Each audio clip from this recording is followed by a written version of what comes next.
Hello friends, मैं doctor Ashfaq और आज हम बात करेंगे एक नर्वस डिसऑर्डर जिसको मल्टीपल स्क्लेरोसिस कहते हैं या जिसको एमएस भी कहा जाता है। ये जो है एक सेंट्रल नर्वस सिस्टम का डिसऑर्डर है। ये जेंट्स और लेडीज़ दोनों में होता है, लेकिन जो लेडीज़ में होने के जो चांसेस होते हैं वो ज़्यादा होते हैं जेंट्स के मुकाबले। और सेंट्रल नर्वस सिस्टम जिसमें आपका ब्रेन और स्पाइनल कॉर्ड आता है, उसमें कहीं पर भी अगर डैमेज होता है तो उससे प्रॉब्लम होती है जिसको मल्टीपल स्क्लेरोसिस कहते हैं। इसके अगर हम रिस्क फैक्टर्स की बात करें, किन लोगों में एमएस होने का या मल्टीपल स्क्लेरोसिस होने के चांसेस ज़्यादा रहते हैं, तो जिन लोगों में विटामिन डी की डिफिशियंसी रहती है ऐसे लोगों में ये प्रॉब्लम होने के चांस ज़्यादा रहते हैं। या जो लोग बहुत लंबे टाइम से स्मोकिंग करते हैं उन लोगों में भी ये प्रॉब्लम होने के चांस रहते हैं। या अगर किसी को बहुत टाइम से जो है कोई वायरस का इन्फेक्शन है तो ऐसे लोगों को भी मल्टीपल स्क्लेरोसिस होने के चांसेस ज़्यादा रहते हैं। अब अगर हम बात करें इसके कॉज के कि क्या ऐसी रीज़न होती है, क्या कॉज होता है जिसकी वजह से ये मल्टीपल स्क्लेरोसिस की प्रॉब्लम होती है, तो इसमें जो पहली चीज़ होती है वो इन्फ्लामेशन या इंजरी। कहीं पर भी अगर लेजन बनता है आपके ब्रेन, स्पाइनल कॉर्ड या आपकी जो ऑप्टिक नर्व होती है, ये सेंट्रल नर्वस सिस्टम के जो पार्ट्स हैं ब्रेन और आपका स्पाइनल कॉर्ड, वहाँ पर अगर कोई भी इंजरी होगी, कोई भी आपका वहाँ पर डैमेज होगा तो उससे इस तरह की प्रॉब्लम होती है। ये जो लेजन बनते हैं इसके बाद ये थोड़ा हार्ड सब्सटेंस बनाते हैं जिसको प्लाक कहते हैं। और प्लाक जो है आपके कहीं पर भी, आपके जो ब्रेन होता है उसमें कहीं पर भी बन सकता है, स्पाइनल कॉर्ड में आपके कहीं पर भी बन सकता है, आपका जो ऑप्टिक नर्व होता है उसमें आपके कहीं पर भी बन सकता है। और ये जो प्लाक होता है, जब जो न्यूरॉन होते हैं, जो नर्व सेल्स होते हैं, उनमें जो माइलिन शीट होती है उसमें अगर जब ये प्लाक डैमेज करते हैं उसको, तो उससे क्या होता है, जो ब्रेन का जो काम है मैसेज भेजना बॉडी को, तो वो मैसेज जो है ब्रेन नहीं भेज पाता, जिससे प्रॉब्लम होती है एमएस, जिसको मल्टीपल स्क्लेरोसिस की प्रॉब्लम कहते हैं।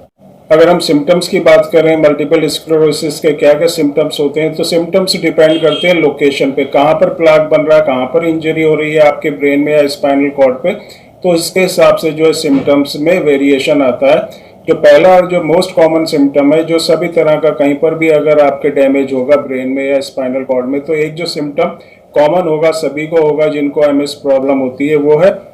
चलने में परेशानी है। जिनको मल्टीपल स्क्लेरोसिस की प्रॉब्लम होती है उनको चलने में बहुत ज़्यादा परेशानी होती है, प्रॉपर वॉकिंग वो नहीं कर पाते और चलने में या उठने बैठने में उन लोगों को प्रॉब्लम होती है। इसके अलावा जो दूसरा सिम्टम होता है वो है नम्बनेस, सुन्नपन होना, हाथों में पैरों में टिंगलिंग एक सेंसेशन होना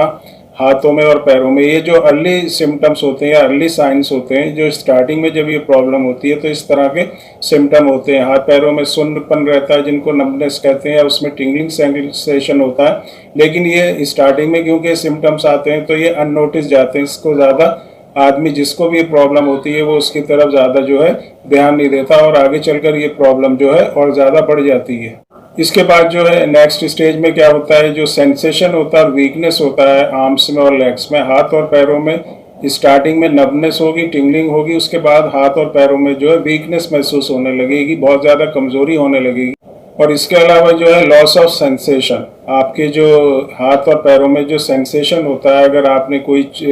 सुई चुभोई या किसी को आपने थोड़ा वहाँ पर प्रेस करा तो वो सेंसेशन उसको नहीं होगा, जिसको मल्टीपल स्क्लेरोसिस की प्रॉब्लम होती है। इसके अलावा जो दूसरे सिम्टम्स होते हैं इस प्रॉब्लम में वो है बैलेंस प्रॉब्लम, बॉडी का जो है बैलेंस नहीं बन पाता और जो प्रॉपर एक तरह से जिस तरह से आदमी चलता है सीधा, वो चल नहीं पाता और लड़खड़ा के गिर जाता है, उसका जो बैलेंस होता है बॉडी का वो नहीं बन पाता। दूसरा जो कोऑर्डिनेशन होता है, जो डिफरेंट पार्ट्स का बॉडी के जो पार्ट्स होते हैं, हमारे हाथ पैरों का और दूसरे बॉडी के जो पार्ट्स होते हैं उसमें कोऑर्डिनेशन आपस में नहीं होता, तो ये सब सिम्टम्स होते हैं जिसको मल्टीपल स्क्लेरोसिस की प्रॉब्लम होती है। इसके अलावा कुछ और भी सिम्टम्स होते हैं मल्टीपल स्क्लेरोसिस में, जिसमें ट्रेमर्स मतलब शेकिंग होना, एकदम से झटके लगना बॉडी को,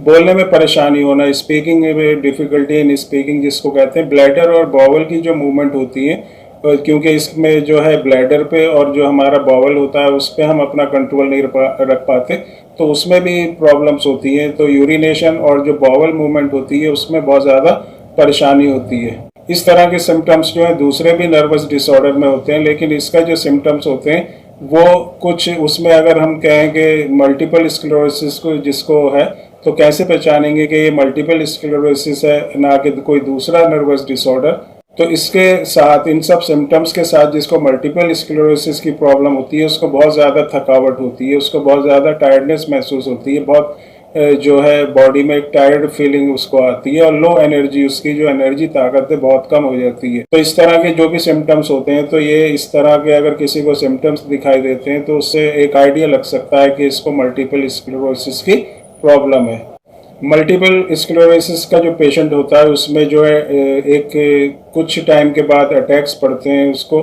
ट्रेमर्स पड़ना, कुछ सिम्टम्स उसके सीवियर हो जाते हैं और उसके बाद से कुछ टाइम के लिए जो सिम्टम्स होते हैं वो ऐसे ही रहते हैं, उसके बाद जो है वो कम होने लगते हैं। लेकिन कुछ कंडीशन में, कुछ पेशेंट्स में देखा गया है कि काफ़ी लंबे टाइम तक जो है ये सिम्टम्स इसी तरह से रहते हैं और इनकी सीवियरिटी जो है बढ़ती चली जाती है, जो प्रॉब्लम होती है वो बढ़ती चली जाती है। जब भी अटैक्स पड़ते हैं तो कुछ लोगों में जो है माइल्ड सिम्टम्स होते हैं, कुछ में मॉडरेट होते हैं और बहुत कम लोगों में जो है सीवियर जो है जो सिम्टम्स दिखाई देते हैं। तो दोस्तों, यह था मेरा आज का वीडियो मल्टीपल स्क्लेरोसिस के ऊपर, जिसको एमएस भी कहते हैं। वीडियो अगर पसंद आया हो तो इसको लाइक और शेयर ज़रूर करें। अगर अभी तक आपने मेरे चैनल को सब्सक्राइब नहीं किया तो सब्सक्राइब करें और बेल आइकन दबाएं, जिससे जो भी वीडियो डालता हूँ उसका नोटिफिकेशन आपके पास तक पहुँचता रहेगा। तो दोस्तों, आज के लिए इतना ही। Bye, thanks and